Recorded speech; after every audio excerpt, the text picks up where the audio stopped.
ये आपका एक्सरसाइज 7.5 का क्वेश्चन है। देखिए क्वेश्चन में क्या कह रहा है, in exercise 7.3 and 7.4 what is the net power absorb by each circuit over a complete cycle, explain your answer.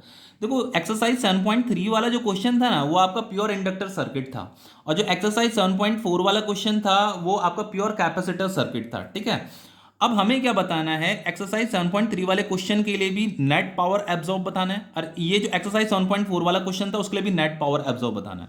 तो 7.3 वाला जो क्वेश्चन था वो था बच्चों आपका for inductor, for pure inductor circuit के लिए था। ठीक है, तो हमें एवरेज पावर बताना है, तो एवरेज पावर डिसिपेटेड जो होगा उसका फॉर्मूला होता है वी आई कॉस फाइव। ठीक है, फॉर इंडक्टर की अभी मैं बात कर रहा हूं, ये एक्सरसाइज 7.3 वाला क्वेश्चन। तो बच्चों फाइव क्या होता है, five is the phase difference between voltage and current.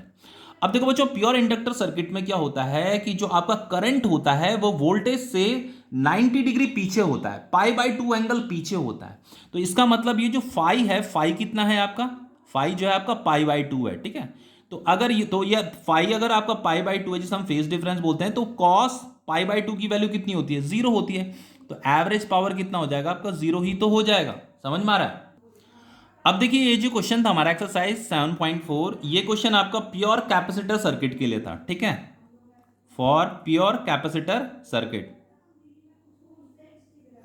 तो इसके लिए जो फॉर्मूला होता है एवरेज पावर का, जो फॉर्मूला होता है वो तो यही होता है V I cos five, five is the phase difference between voltage and current.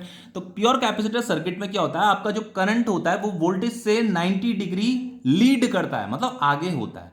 तो जो फेज डिफरेंस आ रहा है अगेन कितना आ रहा है, 90 डिग्री ही आ रहा है। Phase difference pi by two ही होता है, मतलब करंट जो होता है वोल्टेज से 90 डिग्री लीड करता है। ठीक है, तो अगेन बच्चों ये कॉस पाई बाय टू की वैल्यू कितनी हो जाएगी, जीरो हो जाएगी। तो एवरेज पावर कितना आ रहा है, अगेन कितना आ रहा है, जीरो आ रहा है। तो प्योर इंडक्टर सर्किट और प्योर कैपेसिटर सर्किट में ओवर ए कंप्लीट साइकिल के लिए जो एवरेज पावर डिसिपेटेड या एवरेज पावर एब्जॉर्ब्ड जो होता है बच्चों वो जीरो ही होता है। ठीक है, तो ये क्वेश्चन आपका कंप्लीट हो गया है।